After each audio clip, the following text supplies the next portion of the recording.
प्रदर्शन कर रहे हैं जो बार काउंसिल ऑफ इंडिया के जो चेयरमैन है मनन कुमार मिश्रा, उनके खिलाफ कर रहे हैं। उन्होंने कहा है कि 30 से 40% एडवोकेट की डिग्री फर्जी है। तो आप जानते हैं देश के अंदर जितने भी लॉ कॉलेज है उसकी licence bar council of India देती है। तो आप 2012 से पद पर बैठे हैं तो आप मलाई चाप रहे हैं। यदि आपसे पद नहीं संभल रहा है तो आपको रिजाइन दे देना चाहिए। यदि आप फर्जी डिग्री भी चेक नहीं करवा पा रहे हैं, उसको यदि फर्जी डिग्री को जो फर्जी डिग्रीधारी है उसको जेल में भेजिए। आप कर क्या रहे हैं? तो उनका जो बयान है बेतुका है, इनको ऐसे बयान नहीं देना चाहिए। ये पूरे एडवोकेट जो संघ होते हैं उनको कलंकित करने का काम किया है मनन कुमार मिश्रा। ये दिखा रहे हैं तो कॉकरोच तो आप जानते ही हैं, आप सब विदित हैं से कॉकरोच कौन लोग बोले हैं। नहीं बोलना चाहिए ऐसे शब्द को। संवैधानिक पद पर बैठे हुए व्यक्ति हैं, नहीं बोलना चाहिए। क्या मांग है आप? हम तो मनन मिश्रा से इस्तीफा मांगते हैं। जो 30 से 40% बोले हैं तो एडवोकेट की डिग्री फर्जी है तो उनसे इस्तीफा मांगते हैं। आप जैसे राज्यसभा जाने के लिए तलवार चाट रहे हैं।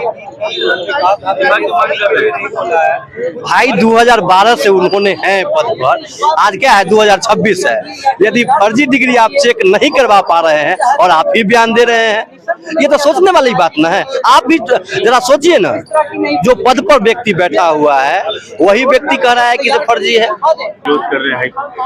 देखिए, बात तो सबको पता है। जो एडवोकेट्स के ऊपर टिप्पणियां की गई हैं, जो कॉकरोच बोला गया है यंगस्टर्स को, जो जांच की बात की जा रही है कि 40 से 45% लोग जो एडवोकेट्स वो फर्जी हैं, तो मुझे लगता है कि बिना इन्वेस्टिगेशन के, बिना जांच के इस तरह का बयान देना उचित नहीं है। इससे हमारी भावनाओं को भी ठेस पहुंची है और हमारे व्यवसाय को भी हानि पहुंचेगी।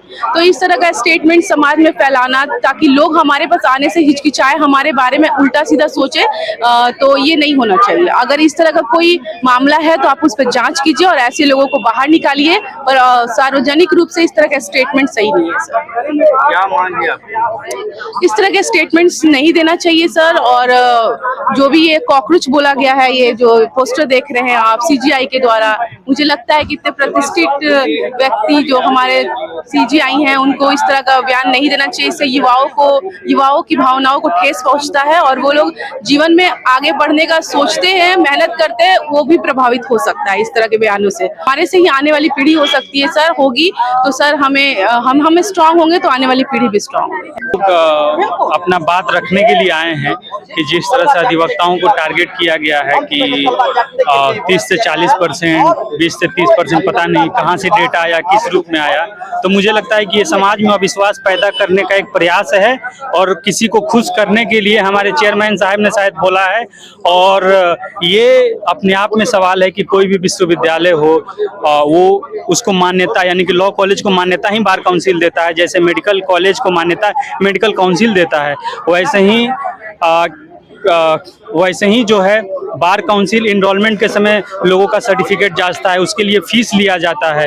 तो मुझे लगता है कि एक अविश्वास पैदा करने के लिए इस तरह की बातें कही गई हैं जो सही नहीं है। और खुद लंबे समय से जो है चेयरमैन बने हुए हैं हमारे चेयरमैन साहब, तो उनको खुद विचार करना चाहिए कि आखिर उनके रहते हुए ऐसी चीज़ें क्यों हो रही हैं। उनको अपने ऊपर भी उनके अपनी क्षमता पर भी ध्यान देने की जरूरत है। धन्यवाद।